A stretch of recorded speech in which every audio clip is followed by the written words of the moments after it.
What's going on, everybody? It's Chris K from the Bet on C2C podcast, bringing you some more Maction content. Hopefully, you guys enjoyed last night's games. They were not the craziest, but not the best. We got a random Sia Bangura disappearance, didn't play. And then for those that, suspected that might be the case, he played McCormick, and then he got hurt within way too soon in the game, so he didn't even get to benefit from it. Good news is there's more games to be played. Bad news, they're just like the absolute worst. This is like, I don't think I've ever seen this before. Talking to a few guys this morning already, it's actually fairly comical what we're about to put ourselves through, but here we are. So we've been begging for action. We have to play it. It's something we have to do. So here we go. Looking at just real quickly the totals and the spreads, another, close games, 4.5 and 6.5, right? Something like that. 56 for the Central Michigan game, 47.5 for this Western Michigan game. So I think generally speaking, we want to probably target this Central Michigan game against Northern Illinois, but it's not going to be that simple. All right. So starting at quarterback, this is where it all begins, and it's not going to get any better, guys. So right now we have Matt McDonald as your top guy. He is literally my highest projected quarterback because we don't know who's going to be the quarterback for Central Michigan. Don't know who the quarterback's going to be for Western Michigan. And then NIU, Northern Illinois is typically a very run-first type that without Rocky Lombardi, I think, which I would obviously confirm that he's out. I think he is, but obviously double check. You never know, guys just pop out of nowhere. But Matt McDonald, here we are. So, it had an insane start to the season, right? He had, what was that, 13 touchdowns in the first 4 games. He played real teams too, like Marshall, Akron, had a huge game against Eastern Kentucky. That one was absolutely insane. But in, full swing of action, not the best. Not the best, but here we are. I keep saying it. I'm just like in shock. He's going to be your top guy. You're going to get a ton of Bowling Green receivers because you need to stack them, I think. But, yeah, that's the only one I really feel confident with. This Justin Lynch, he's the one that's taken over for Lombardi. As long as Lombardi is out, this is that second guy. Good news, he runs, and he runs pretty well. So I don't hate that at all. Passing skills fairly limited. He has good receivers though. So we'll see what happens there. Not the best play, but not the worst play. Looking at our other options here. So this is where we're gonna have to get a little speculative, okay? So really it's between Daniel Richardson and this Jace Bauer. Bauer's a freshman, I believe, a true freshman. He's come in last game against Bowling Green. Richardson started. What's his name? McElwain said that the whole intention was to get Bauer some snaps, some series, okay? He comes in, plays pretty well. He plays the majority of the second half, and they lose, but runs for 109 yards, throws 18 for 25. That's not bad. These are very respectable numbers, especially for a true freshman. And you look at their depth chart that comes out, and they say, hey, Daniel Richardson's at the top. I like whoever the starter is here. If somehow we see that Bauer's the starter, I would use a ton of him. I would be leery of using a lot of Richardson because he could get replaced just like he was last game, right? So be very careful about how that situation plays out. It's going to impact the running backs for them because if you look at the game logs, they're typically right at Central Michigan, Lou Nichols, your typical, 65% of carries where he's getting like 30 carries a game type thing. Nichols isn't on the depth chart. I believe it's Miles Bailey is on the depth chart. Right here, I believe he's hurt as well. And so now we're to Luke's, to Felsky, and 2 guys that aren't even on this, aren't even available on DraftKings. So very thin at running back. In that game where Bauer went off, had the 16 carries, he ran like 16 of like the 20, let's say 28 runs or something like that. So pretty heavy rushing usage there. If it's Bauer, you lose a lot of value with Tefelsky. He's 4,600, so like, what's it really matter, right? But I don't know if these running backs are as good of a play with Bauer. I think they need Daniel Richardson because he's a little bit more of a statue, right? Going back to the quarterbacks, Western Michigan's your other situation. Talking about their situation here, right? Salopek came into the season, wasn't very good. He was the starter. Hrabowski is your typical just like Mac bruiser of a quarterback that just runs it, right? I mean, he comes in even when he's not not even in the game as a starter. He'll come in and he'll be that, goal line or 4th and 1 type. I think he actually did that last year. So we've seen that already. So he's available. And then this Trayson Bourget, he started last game, was very unimpressive, right? I mean, played the whole thing. Hrabowski, I think, had 4 carries. Nothing impressive about this performance. Gut says that Bourget plays. My hope is that Hrabowski gets the start. Head coach has basically said all 3 of them have gotten reps, and we're not going to announce until the game starts. Good news, both start at 7. Hopefully we hear something about it, but I mean, absolutely have no idea what's going to happen there. So to bring it all back, I think McDonald's your top guy. I think I use him everywhere. Lynch or Lombardi, obviously whoever's starting is who you want to roll with as that QB2 if we hear nothing. If Bauer's named starter in any amount of time that we have available, love him as an option. I like Hrabowski.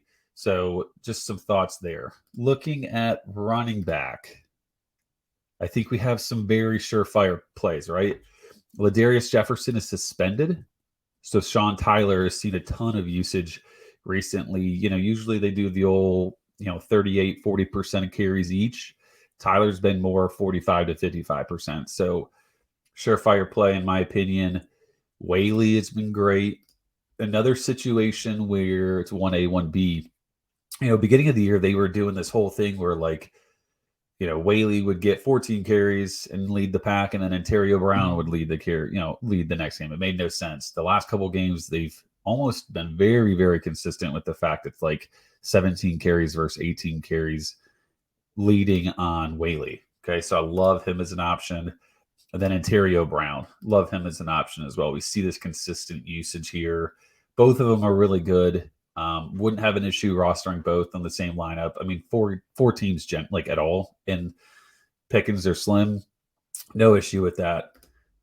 Looking at other teams here, we have you're going to look at this. Jason Patterson is going to be Bowling Green's top guy. He's closer to that 40-45% rushing usage, which is going to give you about 18 carries. All right, we see that here recently. Problem is, this is a low total. Probably not going to be getting much in terms of a touchdown. Luckily, he's super cheap. Still really like him as an option. And then Central Michigan, right? So it's a giant or, right? And there's really only one option available. I don't think Luke's is available. I don't think Miles Bailey's available. So if you want to use a Central Michigan guy, it's this Jake Tefelsky, freshman, first career touchdown last game against Bowling Green. Nice thing is it looks like he's using the passing game, but in terms of rushing, they just were not really running it with running backs, right? Bland offense, not a very good one. I don't have a problem with this play because it does seem like they're super thin. If somehow, some way Lou Nichols is out there, if somehow Luke's or Bailey is suited up and warming up with the first teamers, I love those options. But I think basically we're going to be Tefelsky or nobody as a Central Michigan guy. Think moving to receiver. Okay, so top option here is going to be Cole Tucker, 14. I have him at about 14 and a half points.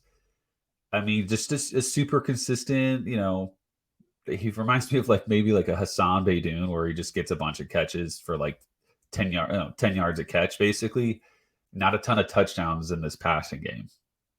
So maybe you pivot a little bit here if you want to spend up elsewhere, right? Maybe we hear more about quarterbacks and we use McDonald with Bauer at 7K. You might need to pivot away from a Cole Tucker because looking at other options, Corey Crooms is really high up there at 13 and a half. Again, you kind of need it to not be Hrabowski to use a Western Michigan receiver. So if it is Salopek, if it's Bourget, those are much better options, right? He's had some good games, but if it's Rabowski, I think we see a really, really run-heavy offense in a game that goes by pretty quickly as they grind the clock. I think my absolute favorite play with the least amount of risk is Joel Wilson. Guy's been awesome this year. 5 touchdowns, over 400 yards. We see really some consistent performances. Daniel Richardson would be really nice for him, but I think Bauer is great too. I mean, look, 8 catches, 75 yards. It looks like really all he did was target Joel Wilson in that offense. So I would consider Price and everything my number one guy. But if you want to look at other options, right, Carrier is up there. He's had some good games. Let's see here. Bowling Green. Let's talk Bowling Green because I think you're going to get a sprinkle of everybody. Okay, so let me filter on my sheet over here. But all right, top guy is this ODU Hilaire. Talked about him before on Campus to Canton podcasts, but start off really hot. When Matt McDonald cooled down, so did he. I do like him as a play. He's cheap. You have to stack Matt McDonald. He's not a runner. And I think just generally speaking, these guys are gonna pop anyways because they're cheap enough. He's my top guy there. Christian Sims, their tight end, I think is really pretty talented. They like to use him. Cheap enough where we can make it happen here. I like him there. CJ Lewis should be considered. I mean, I think you're literally gonna go Hilaire and maybe the most, and then you just filter other guys, right? Broden here has looked nice. So maybe you'd use those top 3 and then you just sprinkle the rest. Harold Fannin, where is he? He's in consideration. Not an awesome play, but I mean, he's getting looks rushing. I would imagine this is going to be more of like a goal line type scenario. I believe he's a tight end. So a bigger guy, but we see the rushing. I mean, that's definitely something to keep an eye on for sure. So just those options there are really interesting, but think you're going to have them included in your plays. Did I get everybody on receivers? Let's see. Jelani Galloway for Western Michigan's not bad. It's just a situation where we just don't know who they're throwing to. The totals are low. I suspect Western Michigan's going to go run heavy. So I would want a little bit of all these guys. I would really try to spread this out, right? I think Wilson you get a lot of. I think you get a decent bit of Hilaire. I think you get a decent bit of Tucker because of consistency, decent bit of Crooms, and then you just sprinkle the rest of the way. One other guy to mention here is this Casper. God, I'm just killing myself on names. Why am I doing this to myself? Casper Rutkuski, maybe? Another guy that's being used. Would benefit from Lombardi over Lynch, I believe, just because of that play style. But yeah, this is going to be pretty gross. But we begged for action forever, so here we are. Let's do real quickly a lineup. Let's assume we don't see anything on quarterbacks. So I think we would go Lynch and McDonald.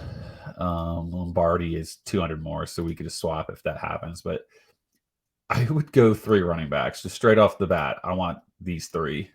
These are your studs. Tyler, Whaley, Brown, which makes it tough because then you don't use Tefelsky. That's cheap, but whatever. Joel Wilson. So now we're looking at 5,900 each. So if we were to do Hilaire, we can pretty much fit I just told you who the guys I thought were my favorite, and here we are. So that's a little bit. It's going to be another chalky night. But here we are. If you wanted to pivot away from it, I think Cole Tucker is probably the pivot away. And I don't think you have to stack Lynch, right, because of the rushing usage here. I mean, do you really want to stack 9 for 18 for 110? You could look at maybe throwing in what would make sense. Oh man, nothing makes sense on this slate. I mean, you could at this point you just pick your poison, right? Like if you think Crooms could have a big catch, Carrier, Galloway, those are all viable guys. You could do Broden and do kind of like a Bowling Green passing stack versus Western Michigan and use Tyler here, and then you just kind of sprinkle the rest of NIU and CMU. Like I said, not the best of slates, but hopefully we make it happen. Hope everybody has a good, enjoys their day, enjoys the slate. Questions or anything, send them my way. Send them Canvas to Canton or Realist Chris K, as you see. And hope everybody has a great night. Enjoy.